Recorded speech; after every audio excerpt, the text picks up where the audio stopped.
Praise the Lord. Hallelujah. உட்கார்றதுக்கு முன்னே just before you sit, உங்க பக்கத்துல பின்னால முன்னாடி யாராவது இருப்பாங்களே, அவங்கள பார்த்து ஹலோ ஹாய்ன்னு சொல்லிருங்க. கை கொடுத்து praise the Lord.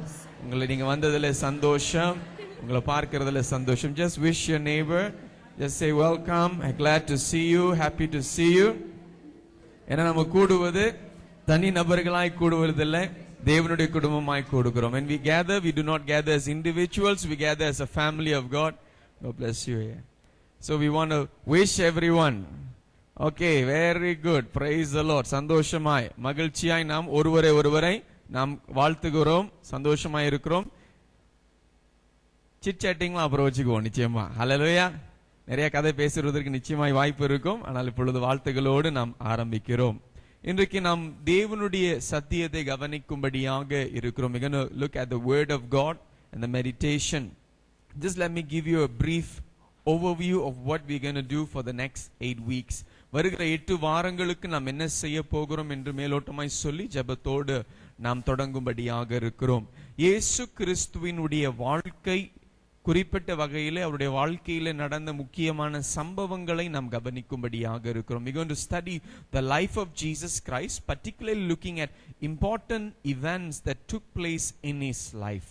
So we will break this into 8 parts. I'm sure there are many more important events, but I've chosen this 8 in prayer. ஜெபத்தோடு இந்த 8 பகுதிகளை நான் தெரிந்திருக்கிறேன். நிச்சயமாகவே இதற்கு மேலாகவே அவருடைய வாழ்க்கையில நடந்த சம்பவங்கள், முக்கிய சம்பவங்கள் இருக்கிறதே என்று நாம் நிச்சயமாகவே ஏற்றுக்கொள்கிறோம், அறிந்து கொள்கிறோம்.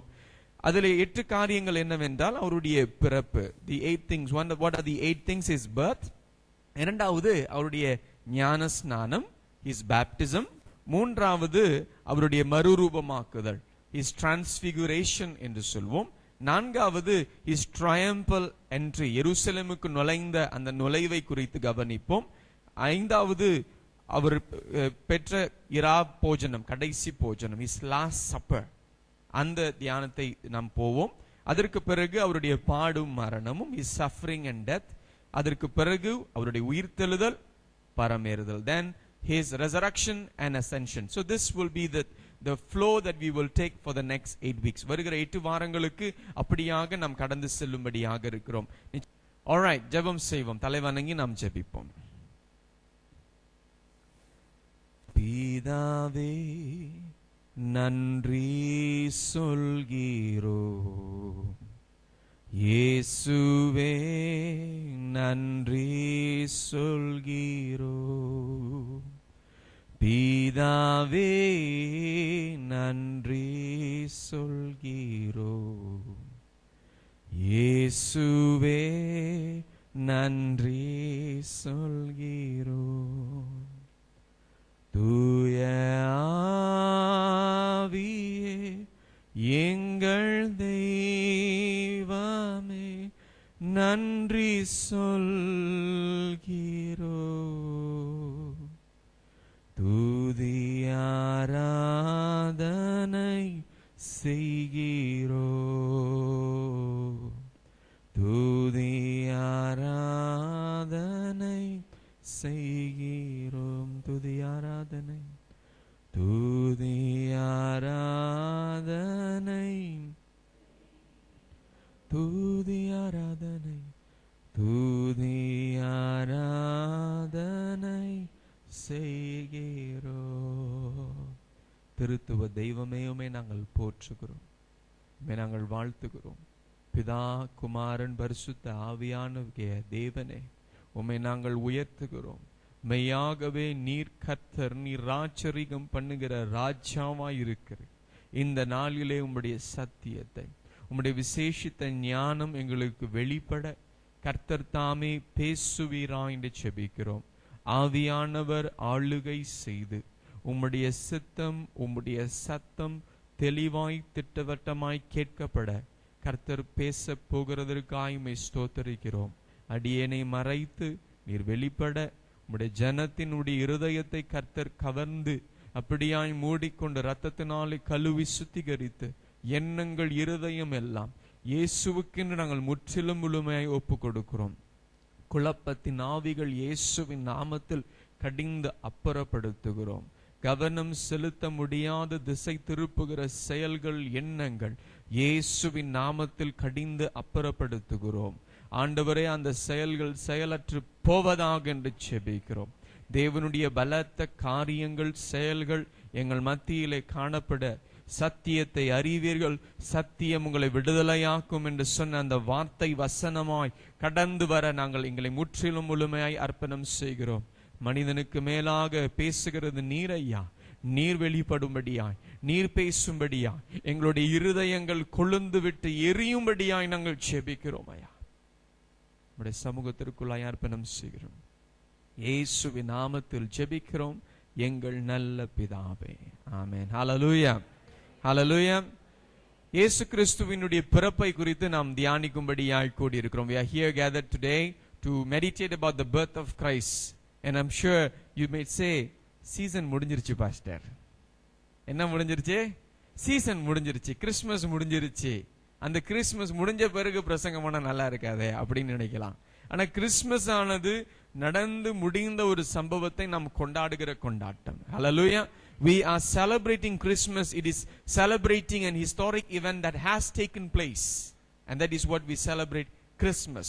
So as we begin, நாம் தொடங்கும் பொழுது ஒரு முக்கியமான ஒரு கேள்வி உங்களிடத்துல கேட்க போகிறேன். எல்லாம் ரெடியா இருக்கணும். ரொம்ப முக்கியமான கேள்வினால நீங்க ரொம்ப ஆயத்தமா இருக்கணும். இந்த கேள்வி பதில் உங்களுக்கு தெரியலனா கொஞ்சம் பிரச்சனை தான். ஓகே, இந்த கேள்வி என்னவென்றால், உங்களுக்கு நீங்கள் பிறந்த தேதி, வருஷம், மாதம் எல்லாம் சேர்த்துங்க, நேரம், இடம் தெரியுமா? Do you know your birth date, month, year, time and location? தெரிஞ்சா யாராவது பக்கத்துல சொல்லுங்க, அவங்கள்ட்ட சொல்லுங்க, நான் இந்த தேதியில, இந்த மாதத்துல, இந்த வருஷத்துல பிறந்தேன், இந்த இடத்துல, இந்த நேரத்துல நான் பிறந்தேன்னு சொல்லுங்க. பொதுவா நமக்கு தேதி ஞாபகம் இருக்கும், வருஷம், மாதம் ஞாபகம் இருக்கும், நேரம்னா கொஞ்சம் கஷ்டம் தான். ஓகே, பாஸ்டர் நீங்க என்ன ஜோசியக்கார மாதிரி எல்லாம் இதெல்லாம் கேக்குறீங்க, ஏதாவது பாக்குறீங்களோ அப்படின்னு நினைப்பாங்க. அம்மா அப்பா சொல்லி இருப்பாங்கல்ல, பர்த் சர்டிபிகேட்ல எழுதி இருக்கிறத பார்த்திருப்போம், எந்த நேரத்துல எப்படி எந்த நோக்கத்தோடு நாம் பிறந்தோம் என்று. ஆனால் ஒரு கேள்வி, நம்முடைய பிறப்பின் நோக்கம் என்ன? இவர் ஒரு குருஜி, சத்குரு என்று சொல்லுவார்கள், ஜக்கி வாசுதேவ் என்ற அவருடைய பெயர். அவர் உலகம் எங்கும் பிரபலமானவர். இப்பதான் நீங்க பாக்குறீங்கன்னு நினைக்கிறீங்க. இவர் கிறிஸ்துவர் அல்ல, அவர் ஒரு இந்து யோகியாக அவர் பணியாற்றி கொண்டு வருகிறார். அவருடைய போதனையில இது ஒரு போதனை. நம்முடைய பிறப்பின் நோக்கம் என்ன? One of his teachings, this is Jaggi Vasudev, or known as Sadhguru. He is an Indian yogi. He is popular all over the world. He is even coming to Singapore soon. And one of his teaching is, what is the purpose of our birth?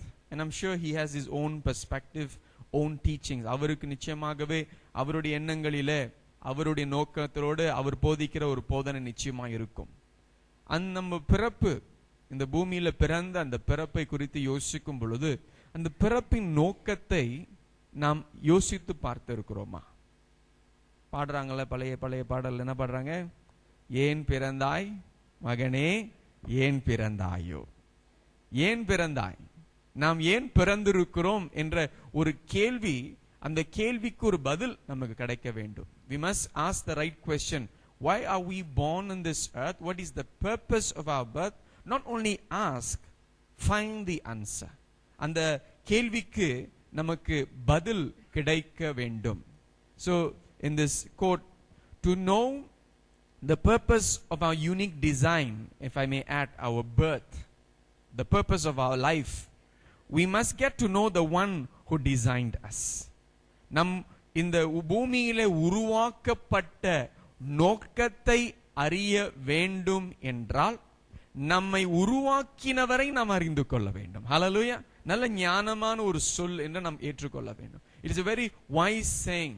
அப்ப நம்முடைய பிறப்பு, நம்முடைய நோக்கம், நம்முடைய வாழ்க்கை என்ன என்று கற்றுக்கொள்ள வேண்டும் என்றால், அவர் யார், என்னை படைத்தவரை நான் அறிந்து கொண்டால் என்னை படைத்த படைப்பின் நோக்கத்தை நான் அறிந்து கொள்வேன். Hallelujah. If I know the purpose, the one who created me, I will also understand the purpose of my birth. And particularly we look at Jesus. குறிப்பாக நாம் இயேசுவை குறித்து கவனித்துக் கொண்டிருக்கிறோம். இயேசுவை குறித்து மாத்திரமே அல்ல, இயேசுவினுடைய பிறப்பை குறித்து நாம் கற்றுக்கொள்ளும் பொழுது நம்முடைய பிறப்புக்கு ஒரு அர்த்தம் வருகிறது. ஹல்லேலூயா. When we understand the birth of Jesus, we understand the purpose and discover the reason that we are all alive today. நாம் வாழ்கிற இந்த இயற்கை வாழ்க்கை மாத்திரமே அல்ல, மறுபிறப்பின் வாழ்க்கையும் நாம் அறிந்து கொள்கிறோம். It is not about the natural birth alone, but understanding the birth that we have through Jesus, birth by the Holy Spirit, being born again. What does it mean to each one of us? அப்ப இயேசு கிறிஸ்து ஏறக்குறைய 2000 வருஷத்திற்கு முன்பாக இந்த பூமியில ஒரு அற்புதமான ஒரு பிறப்புக்குள்ளாக அவர் கடந்து வந்ததை பார்க்கிறோம். Hallelujah. Jesus came to this earth approximately about 2000 years ago in a very miraculous birth, and his birth was not an accidental event. அவருடைய பிறப்பு தற்செயலாக இல்ல, ஆக்சிடென்ட் தமிழ்ல எப்படி சொல்லுவீங்க, அதிர்ச்சியாய் திடீர்னு நடந்த ஒரு சம்பவம் அல்ல. ஆண்டவர் திடீர்னு யோசிச்சுட்டு சரி இந்த பூமிக்கு வரேன் அப்படின்னு தீர்மானித்த ஒரு காரியம் அல்ல. It is not something that happened as an accident suddenly that God decided to come down. It was pre-planned. Hallelujah. தேவன் திட்டமிட்டு செய்த ஒரு செயல்தான் இயேசு கிறிஸ்துவின் பிறப்பு. அந்த பிறப்பை நாம் கிறிஸ்துமஸ்ல கொண்டாடும் பொழுது அதோடைய ஆழத்தை நாம் மறந்து விடுகிறோம். அந்த ஆழத்தை புரியாமல் நாம் கடந்து செல்கிறோம். When we celebrate Christmas, we do not understand the depth on the power of this birth and the power of the birth of Jesus, the plan and the purpose behind the birth of Jesus. So today we are here to meditate, to consider, to ponder further about his birth. இன்றைக்கு நாம் கூடியிருப்பது அவருடைய பிறப்பை குறித்து இன்னும் ஆழமாய் அதிகமாய் தியானிக்கும்படியாக நாம் வந்திருக்கிறோம். அப்ப இயேசு கிறிஸ்துவினுடைய பிறப்பு தற்செயலாய் நடந்த ஒரு காரியம் அல்ல என்று சொன்னேன். I said Jesus' birth was not an accident.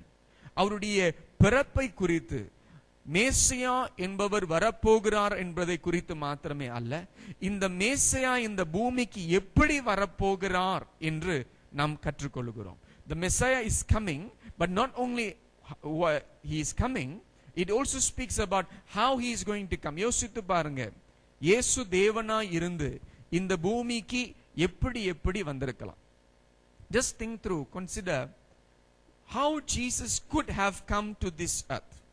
எப்படி வந்திருக்கலாம்? அவர் தேவனாகவே வந்திருக்கலாம். வந்திருக்க முடியுமா? முடியுமா முடியாதா? Can Jesus come down to this earth as God himself? இந்த பூமியில உலாவுகிறவராய் அவர் வந்திருக்கலாம். வேற எப்படி வந்திருக்கலாம்? பெரிய கப்பல்ல வந்திருக்கலாம் போல. வேற எப்படி வந்திருக்கலாம்? வகை வகையான வழிகளிலே அவர் வந்திருக்க கூடும். He could have come and be present in this earth in different ways, in different forms. But he decided to be born. இந்த பூமியில பிறந்து மனித ரூபம் எடுத்து அவர் வரும்படியாய் தீர்மானித்தார். He took this with intention. He came and he became man. He was formed into a form of a baby. ஒரு குழந்தையாக அவர் பிறந்ததை. அப்ப இன்றைக்கு நாம் முதலாவது கவனிக்க போகிறது அவருடைய பிறப்பு தீர்க்கதரிசனமாய் சொல்லப்பட்ட ஒரு பிறப்பு. Hallelujah. His birth was prophesied. அந்த தீர்க்க தரிசனங்களை குறித்து நாம் கவனிப்பதற்கு முன்பே இது என்ன குறித்து சொல்வோம் என்றால் ஒரு ஆயத்தம். It is a time of preparation. ஒரு குடும்பத்துல ஒரு திருமணமான தம்பதிகளுக்குள்ளே ஒரு செய்தி வருகிறது. அவர்கள் மனைவி மாசமா இருக்கிறாங்கன்னு சொன்னா, கர்ப்பமா இருக்கிறாங்கன்னு சொல்லிட்டேன்னா என்னென்ன ஆயத்தம் செய்ய ஆரம்பிப்பாங்க? என்னென்ன ஆயத்தம் செய்ய ஆரம்பிப்பாங்க? When a family, a couple who's married, they get to know that yes, the wife is pregnant, what kind of preparation usually begins? பிள்ளைக்கு என்ன வாங்குவாங்கம்மா? பேபிக்கு வேண்டிய காரியங்கள்லாம் வாங்குவாங்க. பால் போத்தையில இருந்து, நெப்கின்ல இருந்து, பெம்பர்ஸ்ல இருந்து, சட்டமணி, துணிமணி. பேரு வைக்கிறதுக்கு யோசிப்பாங்க. என்ன பேரு வைக்கலாம், என்ன செய்யலாம், என்ன காரியம். இவங்களுக்குன்னு ஒரு ரூம் ஆயத்தம் பண்ணுவாங்க. See, when we think about preparing for a baby, for our families, there's so much of preparation. அப்ப இந்த பூமியிலே தேவகுமாரன் பிறக்க போகிறார் என்றால் தேவன் எவ்வளவு ஆயத்தம் பண்ணுவார். Hallelujah. அந்த ஆயத்தத்தை தான் நாம் தியானிக்க போகிறோம். When we think about the Son of God being born on this earth, we are going to look and meditate about that form of preparation that God did in preparation for the birth of his Son on this earth. பழைய ஏற்பாடிலே அவருடைய தீர்க்க தரிசனங்கள், அதாவது அவருடைய பிறப்பை குறித்து இருக்கிற தரிசனங்கள் அதிகம். There are many prophecies about the birth of Christ, but we're going to look at only a few. சிலதை மாத்திரமே நாம் கவனிக்கும்படியாக இருக்கிறோம். முதலாவது தீர்க்க தரிசனம் ஆதியாகமம் 49:10 வசனத்தில் நாம் கவனிக்கிற தீர்க்க தரிசனம். The first prophecy that we look at, as I said, it is not exhaustive. This is some of the prophecies, selected prophecies that we will look at. What type of birth he is going to come into this world? எப்படிப்பட்ட பிறப்பின் மூலமாய் அவர் வரப்போகிறார்? குறிப்பிட்ட வகையில் இந்த வசனத்தில் எந்த கோத்திரத்தின் மூலமாய் அவருடைய பிறப்பு வரப்போகிறது என்று நாம் வாசிக்கிறோம். ஆங்கிலத்தில் முதலாவது வாசிக்கிறேன். The scepter shall not depart from Judah, nor the ruler's staff from between his feet, until Shiloh comes, and to him shall be the obedience of the peoples. வாசிங்கள். சமாதான கர்த்தர் வருமளவும் செங்கோல் யூதாவை விட்டு நீங்குவதும் இல்லை, நியாய பிரமாணிக்கவன் பாதங்களை விட்டு ஒளிவதும் இல்லை. ஜனங்கள் அவரிடத்தில் சேருவார்கள். குறிப்பிட்ட வகையில எந்த குடும்பத்துல, எந்த கோத்திரத்துல இந்த இயேசுவானவர் பிறக்க வேண்டும் என்று தேவன் தீர்மானித்து விட்டார். ஹல்லேலூயா. God has already decided in which family, in which tribe was he to be born. In the tribe of Judah. யூதா கோத்திரத்திலே இயேசு பிறக்கும்படியாய், மேசியா பிறக்கும்படியாய் தேவன் தீர்மானித்திருக்கிறார். பிறக்க போகிறார். அந்த பிறப்புக்கு வேண்டிய ஆயத்தத்தை தேவன் செய்து கொண்டிருக்கிறார். He is going to be born. His birth is coming, but God is making that preparation. He is making this not only preparing secretly. யோசித்து பாருங்க, ஆண்டவர் ரகசியமாய் ஆயத்தம் பண்ணல, அந்த ரகசியத்தை தம்முடைய தீர்க்கதரிசிகள் மூலமாக தம்முடைய ஜனத்திற்கு வெளிப்படுத்தி கொண்டிருக்கிறார். Hallelujah. He is revealing his plans. He is revealing his purposes to his prophets. And he is saying, I am preparing for the birth of the Messiah, my son. என்னுடைய மகன் குமாரன் மேசியா அவருடைய பிறப்புக்காக ஆயத்தம் பண்ணி கொண்டிருக்கிறேன். இதுதான் அதனுடைய அடையாளங்கள். These are the signs. This is the direction. இதுதான் வழி. இந்த வழியிலே தான் அந்த பிறப்பு வரப்போகிறது என்று தெளிவை அவர் கொடுக்கிறதை நாம் பார்க்கிறோம். இயேசு வாழ்ந்த நாட்களிலே அநேக மேசியாக்கள் என்று சொல்லி தங்களை அவர்களே அறிக்கை செய்து கொண்டிருந்தார்கள். In the time that Jesus lived, there were many people who lived as Messiah. But as we look at the prophecies and relate it to the life of Jesus, we can scope down and say, who is really the Messiah? நேற்று நாங்க discipleship class நடத்தும் பொழுது ஒரு சின்ன ice breaker game செஞ்சிருந்தோம். அந்த ice breaker கேம்ல என்ன செஞ்சிருந்தோம்னா, ஒரு பேப்பர் கொடுத்து சில கேள்விகள் இருக்கும். ஏறக்குறைய ஒரு 8-10 கேள்விகள் இருக்கும். அந்த 8-10 கேள்விகள் அவர்களே தங்களை குறித்து எழுத வேண்டும். Alright? So we had an icebreaker game yesterday during the discipleship class, and we gave a piece of paper to all the participants, and everyone had to answer about 8 to 10 questions about themselves. தங்களை குறித்து. அப்ப உதாரணத்திற்கு, நான் இந்த இடத்துல பிறந்திருக்கிறேன், நான் இந்த handphone பாய்க்கிறேன், நான் இந்த சாப்பாடு சாப்பிட ரொம்ப பிரியமா இருக்கிறேன். So some of the example of the questions were, I enjoy eating this food, I drive this car, or I using this handphone. அது எழுதின பிறகு நாங்க என்ன செஞ்சிட்டோம், அந்த 7 பேர்கள் மத்தியில இப்படி குலுக்கி போட்டோம். So we distributed that paper among the 7. எல்லாரும் ஒவ்வொரு பேப்பர் எடுத்து வாசிச்சுட்டு இவங்க யாருன்னு கண்டுபிடிக்கணும். So we are supposed to take up the paper, இதெல்லாம் வாசிச்சுட்டு இந்த அடையாளங்கள்லாம் பார்த்து இந்த நபர் யார் என்று நாம் கண்டுபிடிக்க வேண்டும். முக்காவாசி எல்லாரும் கண்டுபிடிச்சோம். Okay, many of us. So அந்த அடையாளங்கள் அந்த நபரை குறித்து சொல்லுகிறது. So the signs explain or reveal about that person. அப்ப இயேசுவை குறித்து சொல்லப்படுகிற இந்த அடையாளம் என்ன? அவர் யூதா கோத்திரத்தில் பிறந்து வர போகிறார். ஹல்லேலூயா. அதனால் யூதா கோத்திரத்தின் சிங்கம் என்று அழைக்கப்படுகிற அந்த பெயரை நாம் பார்க்கிறோம். He is going to be born in the tribe of Judah. So that is why he called the Lion of Judah. யூதா கோத்திரத்தின் சிங்கமாய் அவர் பிறக்க போகிறதை தீர்க்க தரிசனமாய் வசனம் சொல்கிறது. இரண்டாவது தீர்க்க தரிசனம் பார்க்கும் பொழுது அவருடைய பிறப்பு எப்படியா இருக்க போகிறது என்று ஒரு தெளிவு வருகிறது. இன்னும் ஆழமாய் இன்னும் கூர்மையாய் வசனம் கற்றுக் கொடுக்கிறதை பார்க்கிறோம். His birth, what type of birth will it be in Isaiah chapter 7 verse 14? ஏசாயா 7:14 வாசிக்கும் பொழுது, therefore the Lord himself will give you a sign.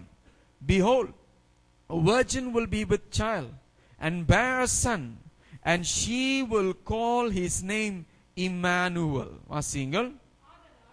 ஆதலால் ஆண்டவர் தாமே உங்களுக்கு ஒரு அடையாளத்தை கொடுப்பார். இதோ ஒரு கன்னிகை ஒரு கர்ப்பவதியாகி ஒரு குமாரனை பெறுவாள். அவருக்கு இம்மானுவேல் என்று பெயரிடுவாள் என்று வார்த்தை சொல்லுகிறது. அப்ப அவருடைய பிறப்பு எப்படி வரப்போகிறது? யூதா கோத்திரத்தின் மாத்திரமல்ல, ஒரு கன்னிகையின் மூலமாக அவருடைய பிறப்பு வரப்போகிறது என்று வெளிப்பாடு வருகிறது. Revelation comes that he is not going to be born through the line of Judah, but he is going to be born through a virgin. It's going to be a very unique birth. ஒரு விசேஷித்த ஒரு பிறப்பின் மூலமா இந்த பூமிக்கு வரப்போகிறார். ஹல்லேலூயா. ஒரு சாதாரண மனுஷன் பிறக்கிற நம் பிறக்கிற அந்த பிறப்பு அல்ல, அது இயற்கையின் பிறப்பு. Our birth is all natural birth in that sense, but his birth is going to be divine. அவருடைய பிறப்பு உன்னத பிறப்பாய் இருக்க போகிறது என்று வெளிப்பாடு வருகிறது. ஜான் மெக்காத்தர் என்ற ஒரு தேவ ஊழியர் சொல்கிற இந்த சொல், அவருடைய பிறப்புக்கு விசேஷத்தை நாம் கவனிப்போம். அவர் சொல்லுகிறது, ஆங்கிலத்தில் வாசிக்கிறேன். Since Jesus was conceived by the agency of the Holy Spirit. இயேசு பரிசுத்த ஆவியினாலே உருவாக்கப்பட்டதினாலே God was his father. தேவனே அவருக்கு தகப்பன். ஹல்லேலூயா. இந்த உலகத்திலே யோசேப்புக்கு பேர் தகப்பன், உலகத்திலே அவர் தகப்பன் என்று பேர். ஆனால் உண்மையான பேர், அவரை உருவாக்கினவர், இந்த பூமியிலே அந்த கருவிலே உருவாக்கினவர் பரிசுத்த ஆவியானவராய் இருந்தபடியினால் தேவனே இயேசுவுக்கு பிதாவாக அங்கு வெளிப்படுகிறதை பார்க்கிறோம். Because he was conceived by the Holy Spirit, God himself is the father of our Lord Jesus Christ as he brought that conception into reality. His lineage was a holy one. அவருடைய பாரம்பரியமானது, அவருடைய பிறப்பானது, அவருடைய குடும்பமானது ஒரு பரிசுத்தமான ஒரு குடும்பம், ஒரு பாரம்பரியத்தை ஆரம்பிக்கிறார். He begins a holy lineage, a holy generation. அவர் மூலமாய் நமக்கும் அந்த பரிசுத்த ஒரு பிறப்புக்குள்ளாக நாம் வருகிறோம். ஹல்லேலூயா. பரிசுத்த ஆவியானவராலே உருவாக்கப்பட்ட ஒரு விசேஷித்த பிறப்பை குறித்து வேதம் சொல்லுகிறது. மூன்றாவது பார்க்கும் பொழுது, அவர் எங்கே பிறக்க போகிறார், எந்த இடத்தில் பிறக்க போகிறார், அது தீர்மானித்த ஒரு காரியமாய் இருக்கிறது. This is a prophecy about where he will be born. எந்த இடத்திலே பிறப்பார் என்று மீகா 5ஆம் அதிகாரம் 2வது வசனத்தில் வாசிக்கிறோம். But as for you, Bethlehem Ephrathah, too little to be among the clans of Judah, from you one will go forth for me to be ruler in Israel. His goings forth are from long ago, from the days of eternity. வாசியுங்கள்.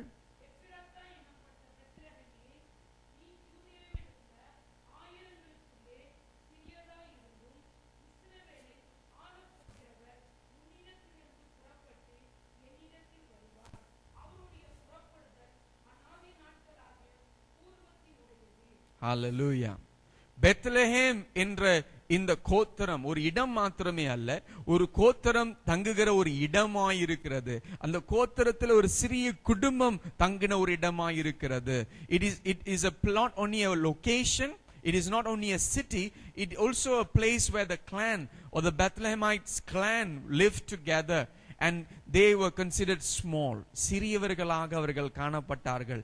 ஆனால் சிறியவர்கள் மத்தியிலே உன்னதர் பிறக்கும்படியாய் தீர்மானிக்கிறார். Hallelujah. The divine one wants to be born among the little ones, among the most insignificant people, among the people here on the earth. He wanted to be born there. ஒரு குறிப்பிட்ட ஒரு இடத்தை தேவன் தீர்மானிக்கிறார். Hallelujah.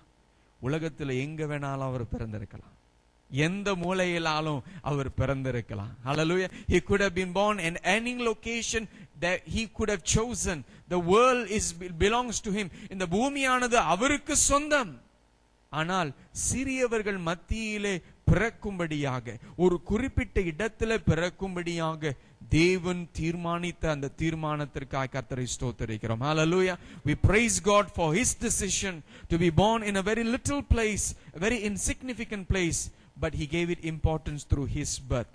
இன்றைக்கு இந்த பெத்லஹேமுக்கு போகும் பொழுது அங்கே அவருடைய பிறப்பினுடைய காரியங்களை நாம் கவனிப்போம் நிச்சயமாகவே. அதற்கு பிறகு எரேமியா 23:5 இன்னொரு தீர்க்க தரிசனத்தை நாம் பார்க்கிறோம். We see another form of prophecy about the birth of Jesus.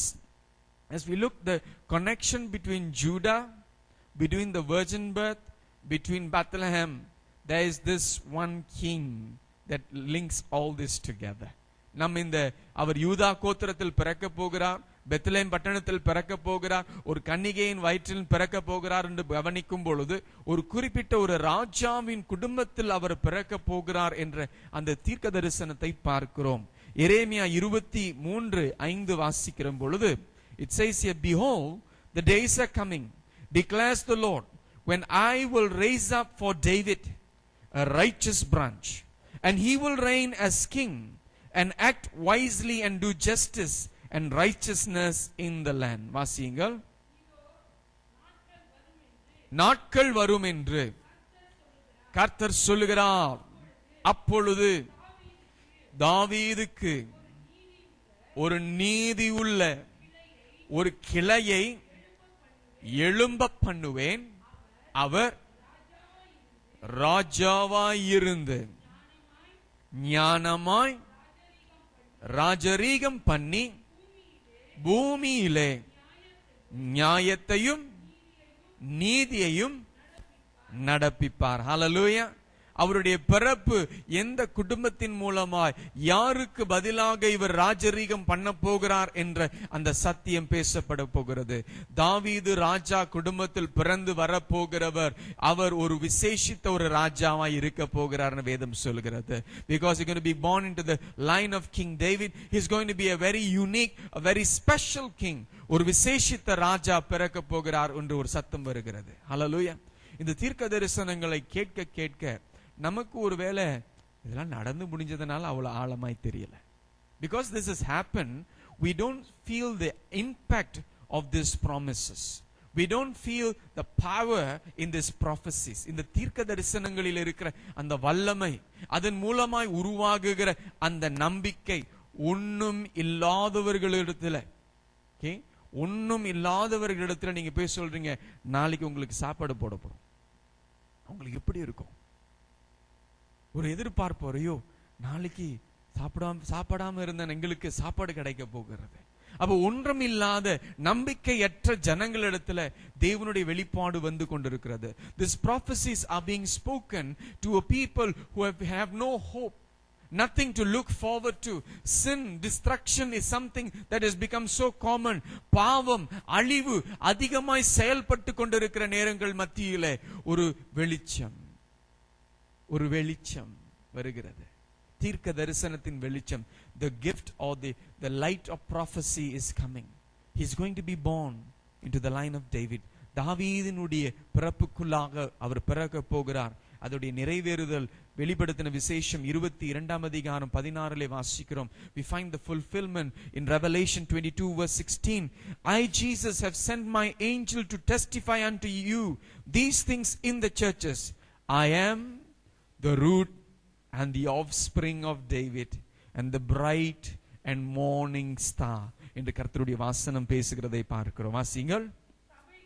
சபைகளில்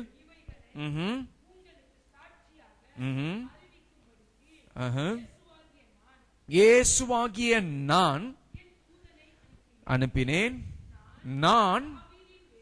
நான் தாவீதின் வேரும் சந்ததியும் பிரகாசமுள்ள விடிவெள்ளி நட்சத்திரமுமாய் இருக்கிறேன். Hallelujah. He says, I am the offspring of David, the root of David. தாவீதின் கோத்திரத்தின் மூலமாய் வரப்போகிறவர், அவரை அறிக்கை செய்கிறார், நான் தான் அவர் என்று. Hallelujah. He proclaims and he says, I am the one who has been promised. So as we look at all these prophecies and many more, இந்த தீர்க்க தரிசனங்களை பார்க்கும் பொழுது தேவன் இயேசு மேசியா இந்த பூமியிலே பிறக்கும்படியாக அவர் திட்டம் தெளிவாய் தீர்மானித்து திட்டமிடுகிறதை பார்க்கிறோம். The birth of Jesus Christ was a planned event. The details of his birth was planned by God, and as I said just now, revealed to the Old Testament prophets.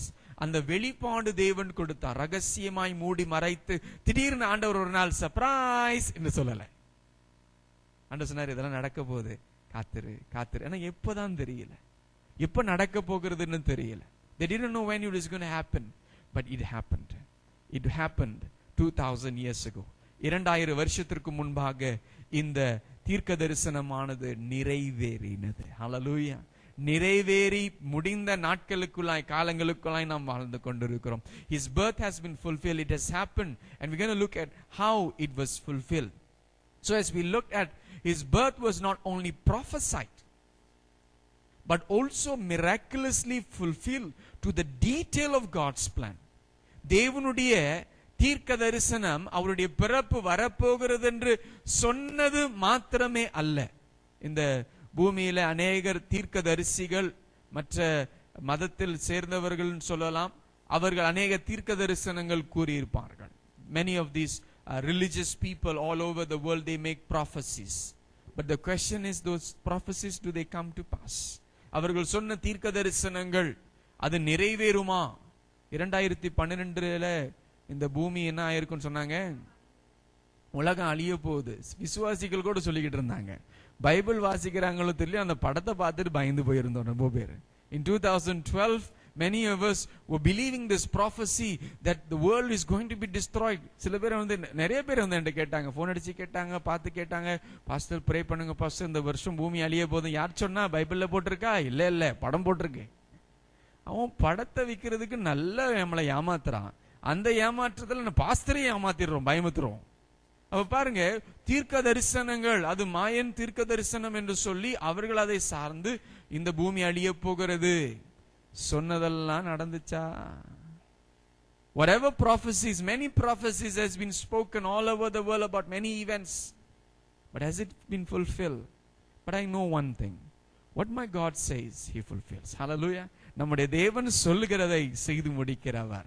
அந்த சொல், அந்த தீர்க்க தரிசனம் மாத்திரமே அல்ல, அதோடைய நிறைவேறுதல், அந்த அனுபவத்திற்குள்ளாக நாம் இருக்கிறோம் என்று பார்க்கிறோம். மத்தேயு 1:23 வாசிக்கும் பொழுது அதோடைய நிறைவேறுதல். கிறிஸ்துமஸ் கதை நமக்கு சொல்ல தேவையில்லை, நமக்கு எல்லாம் பழக்கமான ஒரு கதை தான். அது இன்னும் அதிகமாய் ஆழமாய் போகிறதில்ல, மேலோட்டமாய் கவனிக்க போகிறோம். அது நிறைவேறினது என்று அழுத்தமாய் கவனிக்க போகிறோம். We're going to just look in quick browsing that the birth of Jesus took place. The Christmas story is very familiar story to many of us, but we just want to emphasize that.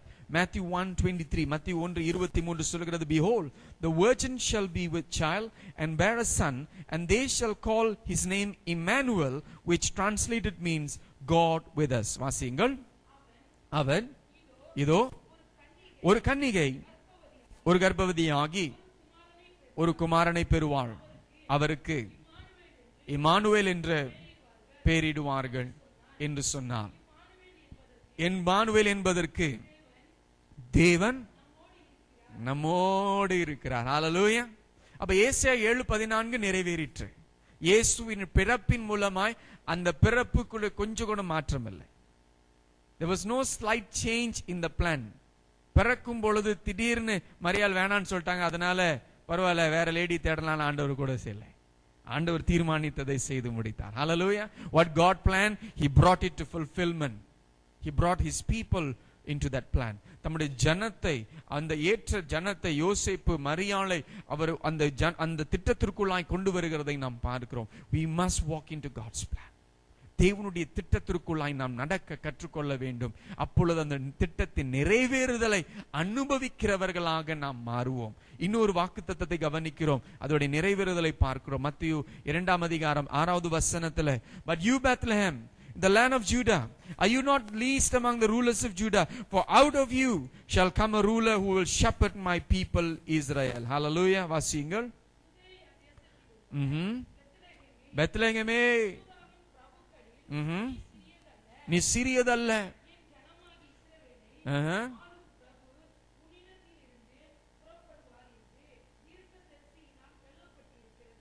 ஹalleluya. பெத்லகேமிலே பிறப்பார் என்று தேவன் தீர்மானித்தார். எங்க பிறந்தாரு? செந்தூர்லயா பிறந்தாரு? இல்ல இல்ல இல்ல, பெத்லகேமிலே பிறக்கணும்னு தேவன் தீர்மானித்தார். பெத்லகேமிலே தான் பிறந்தார். ஹalleluya. He decided and determined that he will be born. The purpose of God and the will of God was Jesus to be born in Bethlehem, and he was born in Bethlehem. No change.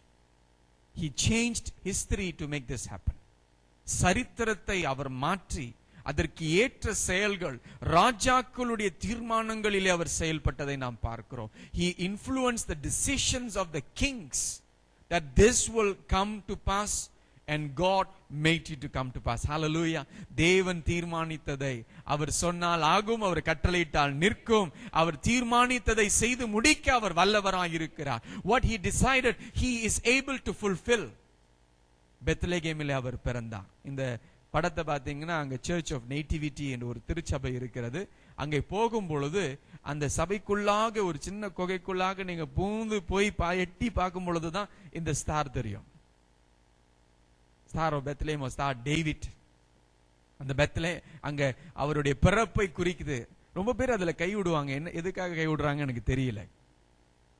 அதுல கை விட்டா இன்னும் ஒரு ஆசீர்வாதம் நினைக்கிறாங்க. அது ஒரு அடையாளம், அது ஒரு சின்னம். அதை ஆராதிச்சிடக்கூடாது. Don't start worshipping this kind of things. But it's a memory, it is a symbolism that Jesus was born in this city as God determined. தேவன் தீர்மானித்த வண்ணமாய் அவர் அந்த இடத்துல பிறந்தார் என்றது கர்த்தரை ஸ்தோத்திரிக்க வேண்டிய ஒரு காரியம். ஹalleluya, ஹalleluya. அப்ப அந்த நாட்களிலே வாழ்ந்த ஜனங்கள் இயேசு பிறக்க போகிற, அதாவது குறிப்பிட்ட வகையில் மேசியா பிறக்க போகிற அடையாளங்களை அவர்கள் அறிந்திருந்தார்களா? Do you think that the people who lived during the time of Jesus knew the signs or the signs of the birth of the Messiah, or all the characteristics of the birth of the Messiah? என்ன நினைக்கிறீங்க? அவங்களுக்கு தெரியுமா தெரியாதா? நீங்க பார்க்கும்போது என்ன தெரியுதுங்களா? அவங்களுக்கு தெரியுமா தெரியாதுன்னு எங்களுக்கு தெரியாதுன்றீங்க. They knew. அவர்களுக்கு தெரியும். மேசியா வரப்போகிறார் என்ற எதிர்பார்ப்பு தான் வாழ்ந்து கொண்டிருந்தார். They were living with expectation for the coming of the Messiah, and they were very clear how he was going to come. இது எங்கே வாசிக்கிறோம் என்றால் யோவான் 7ஆம் அதிகாரம் 42வது வசனத்திலே வாசிக்கிறோம். இது பேசுகிறது பரிசேயர்கள் அல்ல, சதுசேயர்கள் அல்ல. It is not the Pharisees or the Sadducees who are making this statement. சாதாரண ஜனங்கள் சொல்லுகிற வார்த்தை.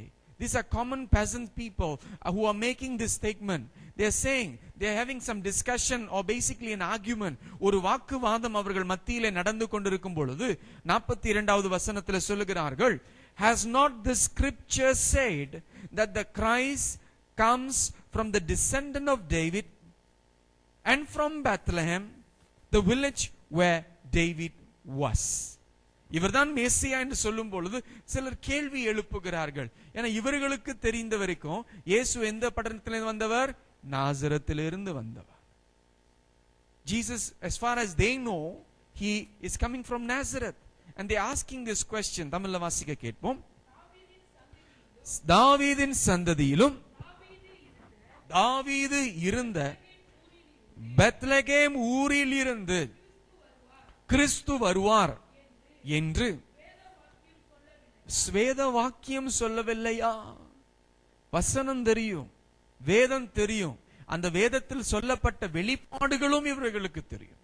They knew scripture, they knew the revelation of scripture, they knew the signs of the birth of the Messiah. They were very clear and detailed. யார் குடும்பத்தில் பிறக்க போகிறார்? தாவீது குடும்பத்தில். எந்த பட்டணத்தில் பிறக்க போகிறார்? பெத்லஹேம். தாவீதின் குடும்பத்தில் பிறக்க போகிறார். அதெல்லாம் தெரிந்து இருக்கிறவர்கள் கண்ணு முன்னுக்கு நிக்கிறாரு, கண்ணுக்கு தெரியல. They knew all the signs, but he was standing just right before them. They couldn't understand, they couldn't comprehend, they couldn't understand that this is the Messiah. They were so bogged down with scripture that they didn't realize the revelation of that scripture was before them. அவர்கள் வசனத்தை அதிகமாய் கவனிக்கிறவர்கள், வாசிக்கிறவர்கள் தான். ஆனால் அந்த வசனத்தின் நிறைவேறுதல் அவர்களுக்கு முன்பாக நிற்கிறது என்று அவர்கள் அறிந்து கொள்ளவே இல்லை. யோவான் 5:39 40 வாசிக்கும் பொழுது இதை நாம் கற்றுக்கொள்கிறோம். We find that Jesus is saying this already earlier in John chapter 5 verse 39 to 40. You study the scriptures diligently. Head knowledge. நம்முடைய மூளைக்குள்ள இருக்கிற அந்த அறிவு, இயேசு பிறக்கிற அந்த பிறப்பு குறித்து நமக்கு தெரியும். எத்தனை வருஷமா செலிப்ரேட் பண்ணிட்டு இருக்கோம் கிறிஸ்மஸ். எங்களுக்கு தெரியாதா 25th December வந்தா கிறிஸ்மஸ்னு? So we know, we have knowledge, head knowledge, intellectual knowledge about the birth of Christ. But here he says, you study the scriptures diligently because you think that in them you have eternal life. These are the very scriptures that testify about me. Yet you refuse to come to me to have life. வாசிப்போம். வேத வாக்கியங்களை ஆராய்ந்து பாருங்கள், அவைகளால் உங்களுக்கு உண்டென்று எண்ணுகிறீர்களே. என்னை குறித்து சாட்சி கொடுக்கிறவைகளும் அவைகளே. அப்படி இருந்தும் உங்களுக்கு ஜீவன் உண்டாகும்படி என்னிடத்தில் வர உங்களுக்கு மனதில்லை. His birth was prophesied. His birth was fulfilled. அவருடைய பிறப்பு தீர்க்கதரிசனமாய் சொல்லப்பட்டது. அவருடைய பிறப்பு நிறைவேறிற்று. And now the one who was born was standing before them. They couldn't recognize. அவர்களுக்கு முன்பாக அவர் நிற்கிறார். ஆனா அவர்களால அவரை அடையாளம் கொண்டு கொள்ள முடியல. இவ்வளோ ஒரு வேதனையான ஒரு காரியம். இயேசு நமக்கு முன்பாக நின்னா நமக்கு அவர் கண்ணு தெரிவாரா? இயேசு நம்ம இடத்துல பேசினா அவருடைய சத்தம் நமக்கு கேட்குமா? If Jesus were to speak to us now, will we hear his voice? Will we recognize that this is Jesus? Not only knowing scripture, but knowing that the fulfillment of scripture is in Jesus Christ. வசனத்தை அறிந்து கொள்வது மாத்திரமே அல்ல, வேத அறிவு மாத்திரமே அல்ல. வேத அறிவு முக்கியம். Scriptural knowledge is important, but scriptural knowledge that leads to transformation. நம்மை மறுரூபமாக்குகிற ஒரு சத்தியத்திற்குள்ளாக, இயேசுவை அனுபவிக்கிற அந்த அனுபவத்திற்குள்ளாக நாம் கடந்து செல்ல வேண்டும். அந்த ஜனத்திற்கு எங்க பிறப்பார், எப்படி பிறப்பார் எல்லாம் தெரியும். பிறந்து கண்ணுக்கு முன்னுக்கு நிற்கும் பொழுதும் தெரியல. இன்றைக்கு நம்ம கிறிஸ்துமஸ் கொண்டாடும் பொழுது அந்த கொண்டாட்டத்துல இயேசு அதிகமான நேரத்துல காணாமல் போய் விடுகிறார். அப்ப இதை நாம் பார்க்கும் பொழுது தேவன் திட்டமிட்டார். The Lord planned, தேவன் நிறைவேற்றினார். The Lord fulfilled his purpose by intervening in human history.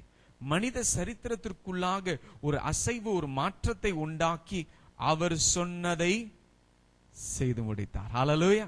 அவர் சொன்னதை செய்து முடித்ததனாலே இயேசுவின் பிறப்பை நாம் இந்த நாளிலே கொண்டாடி கொண்டிருக்கிறோம். ஹல்லேலூயா. இப்பொழுது நாம் பார்த்தோம், அவருடைய பிறப்பு தீர்க்க தரிசனமாய் சொல்லப்பட்டது. அவர் பிறப்பு நிறைவேற்று, அவருடைய பிறப்பின் மூலமாய் மாற்றம் வருகிறது, மறுரூபமாக்கப்படுகிறோம். We looked at his birth that was prophesied, his birth that was fulfilled, and now we're going to look at his birth that transforms. அவருடைய பிறப்பு நடந்து முடிந்த ஒரு சம்பவம் மாத்திரமே அல்ல, அந்த பிறப்பின் மூலமாய் நமக்குள் மாற்றம் வருகிறது. Through his birth we experience a change and a transformation. His birth was not natural. இயற்கையின் பிறப்பு அல்ல, நாம் பார்த்துட்டோம். அவருடைய பிறப்பு உன்னத பிறப்பு. His birth was divine with a purpose to transform our lives. நம்முடைய ஜீவியத்தை மறுரூபமாக்கும்படியாக இயேசு இந்த பூமியில பிறந்து வந்ததை நாம் நினைத்து பார்க்கிறோம். Hallelujah. The birth of the light of the world and the word of life. யோவான் 1:9 வாசிக்கிறது முதலாவது கேட்போம். John 1:9 says, and this is another account of the birth of Jesus Christ. பொதுவாகவே நாம் வாசிக்கும் பொழுது மத்தேயு, லூக்கா சுவிசேஷங்களில் இருக்கிற அவருடைய பிறப்பு சம்பவங்கள், கதைகளை மாத்திரமே வாசித்து அவர் எப்படிதான் பிறந்தார் என்று நாம் ஒரு தீர்மானம் எடுத்து விடுகிறோம். Many of us, when we read the birth of Jesus, we look only at Matthew and Luke and say, okay, this is the accounts of the birth of Christ. But here we are given a divine perspective. யோவான் சுவிசேஷத்தை வாசிக்கும் பொழுது உன்னதத்திலிருந்து நமக்கு ஒரு வெளிப்பாடு கொடுக்கப்படுகிறதை பார்க்கிறோம். அவருடைய பிறப்பு எப்படிப்பட்ட ஒரு பிறப்பாய் இருந்தது என்று நாம் கவனிக்கிறோம். There was the true light which coming into the world enlightens every man. வாசிக்க கேட்போம். உலகத்திலே வந்து எந்த மனுஷனையும் பிரகாசிப்பிக்கிற ஒளியே அந்த ஒளி. அப்ப இயேசு பிறக்கும் பொழுது இந்த பூமியிலே ஒளி பிறந்தது. Hallelujah. When Jesus was born, the light was born into this world. This light does something very unique. இந்த வெளிச்சம் ஒரு விசேஷித்த காரியத்தை செய்கிறது. எல்லா மனுஷரையும் பிரகாசிப்பிக்கிற ஒளி என்று வேதம் சொல்கிறது. The Bible says this light is very special, not normal light. கடையில வாங்க முடியாது, ஹார்ட்வேர் கடையில கூட வாங்க முடியாது, விசேஷித்த ஒரு light. This light can enlighten man. இருளில் வாழ்கிற ஜனத்திற்கு ஒரு பெரிய வெளிச்சமாய் வந்த இந்த இயேசுவினுடைய பிறப்பை குறித்து நாம் கவனிக்கிறோம். The birth of the light of the world. இந்த உலகத்தின் வெளிச்சம் பிறந்த அந்த பிறப்பை நாம் கொண்டாடுகிறோம். ஹalleluya. அந்த பிறப்பு நம்மை மாற்றுகிறது. The light that comes into our life transforms us. நம்மை மாற்றுகிற அந்த மாற்றத்திற்குள்ளாய் நாம் கடந்து செல்வோம். 14வது வசனத்தை வாசிக்கும் பொழுது in verse 14 it says, and the word became flesh. You must read it in connection to verse 1. ஒன்றாம் வசனத்தோடு இணைந்து வாசிக்கும் பொழுது நீங்கள் கவனிக்க முடியும். And the word became flesh and dwelt among us. And we saw his glory, glory as of the only begotten from the Father, full of grace and truth. வாசிப்போம். அந்த வார்த்தை மாம்சமாகி, அந்த வார்த்தை மாம்சமாகி கிருபையினாலும் சத்தியத்தினாலும் நிறைந்தவராய் நமக்குள்ளே வாசம் பண்ணினார். அவருடைய மகிமையை கண்டோ. அது பிதாவுக்கு ஒரே பேரானவருடைய மகிமைக்கு ஏற்ற மகிமையாகவே இருந்தது. The word became flesh. வார்த்தை மாம்சமாயிற்று. அந்த வார்த்தை உன்னதமான தேவாதி தேவன் சர்வத்தையும் சிருஷ்டித்த அந்த வார்த்தை, the word that was proclaimed, the word that created everything became flesh. மாம்ச ரூபத்தை, நம்முடைய இந்த மாம்சத்திற்கு சரீரத்தை ஏற்றுக்கொள்ளுகிறதை, அந்த ஏற்றுக்கொண்ட பிறப்பை குறித்து நாம் தியானிக்கும் பொழுது ஒரு விசேஷித்த ஒரு கிருபை வசனம் சொல்லுகிறது. அது ஒரு மகிமை என்று வசனம் சொல்லு. It speaks about grace, it speaks about glory. The birth is so special, so unique. It's not only an event, it is a transforming event. ஒரு சாதாரண ஒரு சம்பவம் மாத்திரமே அல்ல, மாற்றுகிற மறுரூபமாக்குகிற ஒரு சம்பவமாய் இருக்கிறது. இதை சம்பந்தமான ஒரு வசனத்தை வாசித்து நம் முடிவுக்குள்ளாக கடந்து செல்கிறோம். பிலிப்பியர் 2ஆம் அதிகாரம் 6வது வசனம் 7வது வசனத்தை வாசிக்கும் பொழுது அவருடைய பிறப்புக்கு இன்னொரு பாகம் நாம் கவனிக்க கூடுகிறது. When we look and read Philippians chapter 2 verse 6 to 7, we can find ourselves seeing another perspective of the birth of Jesus. அவருடைய பிறப்பு எப்படிப்பட்ட ஒரு விசேஷித்த பிறப்பு என்று சொல்ல கவனிக்கிறோம்.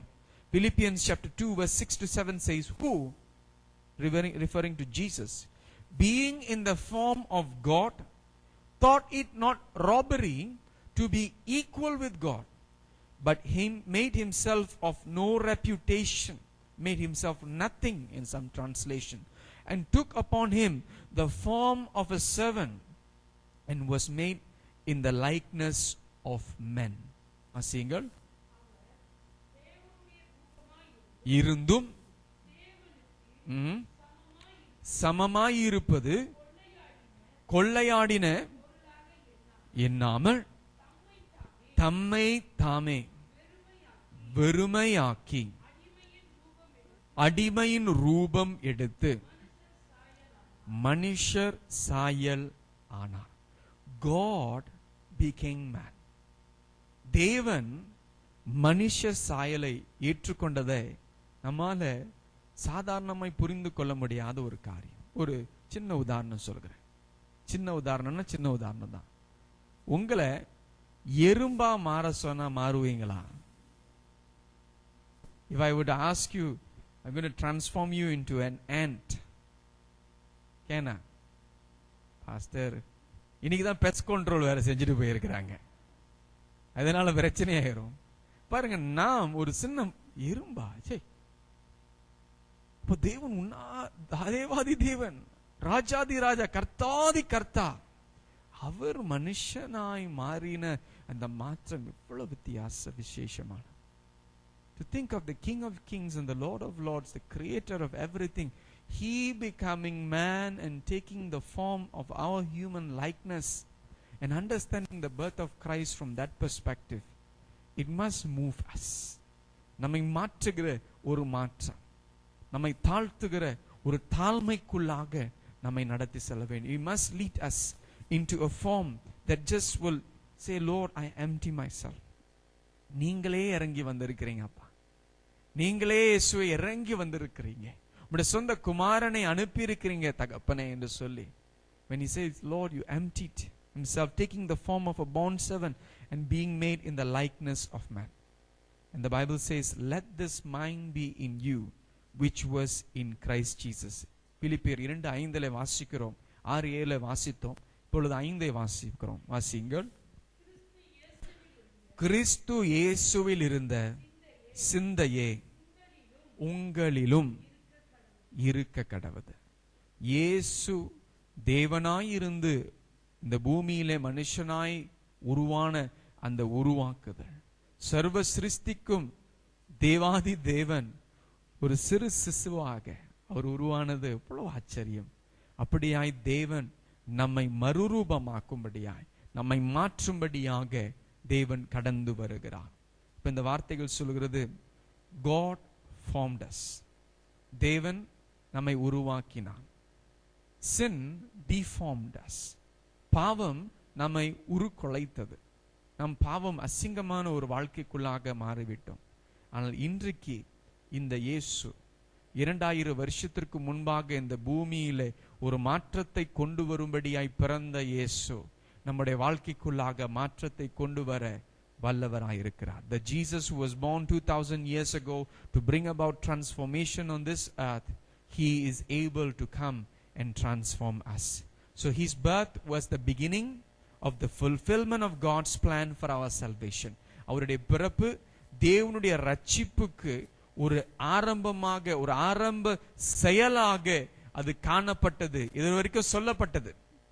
இப்பொழுது முதல் செயலை பார்க்க ஆரம்பிக்கிறோம். Hallelujah. All this while it was prophesied, but his word was the first act of God in bringing to fulfillment the act of salvation through the Messiah, through Christ. மேசியா மூலமாக. அப்ப Christmas without Christ is just a mess. Hallelujah. இயேசு இல்லாத Christmas கொண்டாட்டமே இல்லை, அர்த்தமில்லாத ஒரு Christmas கொண்டாட்டத்தை நாம் கொண்டாடி கொண்டிருக்கிறோம். கிறிஸ்து பிறந்ததினாலே, கிறிஸ்துவின் பிறப்பை அர்த்தத்தை அறிந்ததினாலே அதை கொண்டாடும் பொழுது நம்முடைய கொண்டாட்டத்தில் ஒரு வித்தியாசம் உண்டாகும். When we understand the birth of Christ and the meaning of the birth of Christ, the power in the birth of Christ, our celebration will become transformative. It will change us. So today as we look at Jesus, I ask you this question: do we really know him? Jesus, do I really know him? அவர் உண்மையாகவே நான் அறிந்திருக்கிறேனா? அவருடைய பிறப்பிலே எவ்வளவு ரகசியம், எவ்வளவு அர்த்தம் இருக்கிறதுண்டா. அவருடைய வாழ்வில நான் கவனிக்க, தானிக்க, தியானிக்க வேதம் ஒன்றுதான், வாசிக்க வாசிக்க போரே அடிக்காது. அல்லேலூயா. ஏன்னா ஜீவனுள்ள வார்த்தை. As you read scripture, none of us can say very boring, because it is living an active word. It speaks into our lives every day. And as we look at the life of Jesus, we discover him more and more and more. Not about him, but discover him. அவரை பற்றி அறிந்து கொள்வது மாத்திரமே அல்ல, அவரையே அறிந்து கொள்கிற அந்த அனுபவத்திற்குள்ளாக, தேவனை, இயேசுவை அறிந்து கொள்கிற ஒரு அனுபவத்திற்குள்ளாக நாம் கடந்து செல்கிறோம். முடிவாக C.S. லூயிஸ் சொன்ன ஒரு வார்த்தையோடு நான் முடிக்கும்படியாக இருக்கிறேன். நல்ல ஞானமான ஒரு அர்த்தமுள்ள ஒரு வார்த்தை இங்க சொல்லுகிறார். The Son of God became a man to enable men to become the sons of God. தேவகுமாரன் ஒரு மனுஷனாக இந்த பூமியிலே அவர் பிறந்து வந்ததன் நோக்கம் என்னவென்றால், நாம் தேவனுடைய பிள்ளைகளாக மாற்றப்படும்படியாக அவர் இந்த பூமியில பிறந்து வந்தார். அந்த பிறப்பை நாம் கொண்டாடுகிறோம், அந்த பிறப்பை நாம் சந்தோஷப்படுகிறோம். இந்த பிறப்பை குறித்து கர்த்தரை ஸ்தோத்திரிக்கிறோம். ஹல்லேலூயா சொல்லுவோமா? ஹல்லேலூயா. 2 கேள்விகள் சீக்கிரமாய் நாம் தியானிக்க போகிறோம். சிறு குழுக்களாக நம்ம யோசிக்க போகிறோம், கேள்விகள் பதில்கள் சொல்ல போகிறோம். we're going to just discuss quickly 2 questions, small groups, 2 or 3 people, 2-3 பேர் இருந்தா போதும். இந்த கேள்விகள் கொஞ்ச நேரம் நீங்க யோசிக்க போறீங்க, தியானிக்க போறீங்க. முதல் கேள்வி, what does the birth of Christ mean to you as you celebrate Christmas? இதுக்கு பிறகு கொண்டாட போகிற கிறிஸ்மஸ் கிறிஸ்துவின் பிறப்பின் மூலமா எப்படி இருக்க போகிறது? என்ன வித்தியாசத்தை காண போகிறீர்கள்? இரண்டாவது கேள்வி, in what way can the humility in the birth of Christ can be portrayed in our life? Second question, in what way can the humility in the birth of Christ can be portrayed in our life? கிறிஸ்துவின் வாழ்க்கையில் காணப்பட்ட தாழ்மையை எப்படி நம்முடைய வாழ்க்கையிலே காண செய்ய முடியும்? முடிந்து விட்டதுன்னா அப்படியே நம்ம எழுந்து நிற்கலாம். if you finish we can slowly stand. ஒரு சிறிய பாடல், ஒரு புது பாடல், இயேசு கிறிஸ்துவின் பிறப்பை குறித்து ஒரு பாடல். ஆனா அந்த பாடலுடைய வார்த்தை சொல்லும், அது ஒரு அதிசயம். ஹல்லேலூயா. இன்னைக்கு தியானிச்சதை பார்த்தா அப்படிதான் தெரியுதுல, ஒரு அதிசயம் பா. தேவன் தீர்மானித்தார், அவர் செய்து முடித்தார். ஹல்லேலூயா. கர்த்தர் சொன்னதை செய்து முடித்தார். பெத்லஹேமின் பட்டணத்தில் பிறந்தது ஒரு அதிசயம், மரியாவின் வயிற்றினில் பிறந்தது ஒரு அதிசயம். அந்த அதிசயத்தை நாம் சத்தமாய் நாம் சேர்ந்து பாடுவோமாக. பெத்லஹேமின் பட்டணத்தில் பிறந்ததொரு அதிசயம், மரியாவின் வயிற்றினில் பிறந்ததொரு அதிசயம். சேர்ந்து சொல்லுவோமா? பெத்லஹேமின் பட்டணத்தில் பிறந்ததொரு அதிசயம், மரியாவின் வயிற்றினில் பிறந்ததொரு அதிசயம். ஓ அதிசயம், என்றென்றும் அதிசயம். சொல்லுமா? அதிசயம், என்றென்றும் அதிசயம். ஓ அதிசயம், என்றென்றும் அதிசயம். அதிசயம், என்றென்றும் அதிசயமே. பெத்லஹேமின் பட்டணத்தில் உற்சாகமாய் பிறந்ததொரு அதிசயம், மரியாவின் வயிற்றினில் பிறந்ததொரு அதிசயம். பெத்லஹேமின் பட்டணத்தில் பிறந்ததொரு அதிசயம், மரியாவின் வயிற்றினில் பிறந்ததொரு அதிசயம். கைகளை உயர்த்தி ஓ அதிசயம், என்றென்றும் அதிசயம். அதிசயம், என்றென்றும் அதிசயம். அதிசயம், என்றென்றும் அதிசயம். அதிசயம், என்றென்றும் அதிசயம். இன்னொரு முறை சொல்லுவோம். அதிசயம், என்றென்றும் அதிசயம். அதிசயம், என்றென்றும் அதிசயமே. அப்படியே கண்களை மூடி ஜெபிப்போம். Father Lord, we thank you for the miracle of the birth of our Lord Jesus. இயேசுவின் பிறப்பு, அந்த அதிசயத்திற்காக, அந்த ஆச்சரியத்திற்காக, அந்த அற்புதத்திற்காக, அந்த அதிசயத்திற்காக நாங்கள் நன்றி செலுத்துகிறோம். இந்த நாளிலே சத்தியத்தை அறிகிறவர்கள் மாத்திரமே அல்ல, சத்தியத்தின் மூலமாய் உம்மை அனுபவிக்கிறவர்களாய், இயேசுவை தரிசிக்கிறவர்களாய், ஆண்டவரே உம்மை குறித்து பேசியும் உம்மை அறியாத ஜனங்களைப் போல நாங்கள் இராதபடிக்கு அப்பா எங்களை ஆண்டவரே இந்த நாளிலே உயிர்ப்பிக்கும்படியாய் ஜெபிக்கிறோம். Come Lord and speak into our lives, that we will see you, Lord Jesus, know you, Lord Jesus, experience you, Lord Jesus. We submit, we surrender our journey to know Jesus more. And Lord, we surrender that you will continue to teach us. Open our eyes to know you, to see you. மெய்யாகவே அதிசயத்தை நாங்கள் காண, இன்னும் அதிசயங்களை அனுபவிக்க எங்களை ஆட்கொண்டு நடத்தும்படியாய் இயேசு கிறிஸ்துவின் நாமத்தில் ஜெபிக்கிறோம் எங்கள் நல்ல பிதாவே. ஆமென். கர்த்தருடைய ஜெபத்தை நாம் சேர்ந்து ஏறெடுப்போம். The Lord's Prayer together. பரமண்டங்களில் இருக்கிற எங்கள் பிதாவே, உம்முடைய நாமம் பரிசுத்தப்படுவதாக.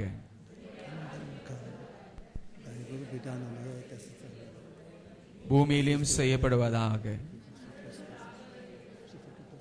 எங்களுக்கு விரோதமாய் நாங்கள் குற்றம் செய்கிறது நாங்கள் மன்னிக்கிறது போல எங்கள் குற்றங்களை எங்களுக்கு மன்னியும், எங்களை சோதனைக்குள் பிரவேசிக்க பண்ணாமல் தீமையென்று ரட்சித்துக் கொள்ளும். ராஜ்யம் வல்லமையும் மகிமையும் என்னுடைய முடிவுகளே. ஆமென். என் ஆத்மாவே கர்த்தரை ஸ்தோத்திரே, உலகமே பரிசுத்த நாமத்தை ஸ்தோத்திரே. என் ஆத்மாவே கர்த்தரை ஸ்தோத்திரே, கர்த்தர் செய்த சகல உபகாரங்களை மறவாதே. ஆமென். கிறிஸ்து உங்களுக்காக பிறந்தார். ஆமென். அந்த வார்த்தைகளை சொல்லி ஒருத்தர் வாழ்த்தி நாம் கடந்து செல்வோம்.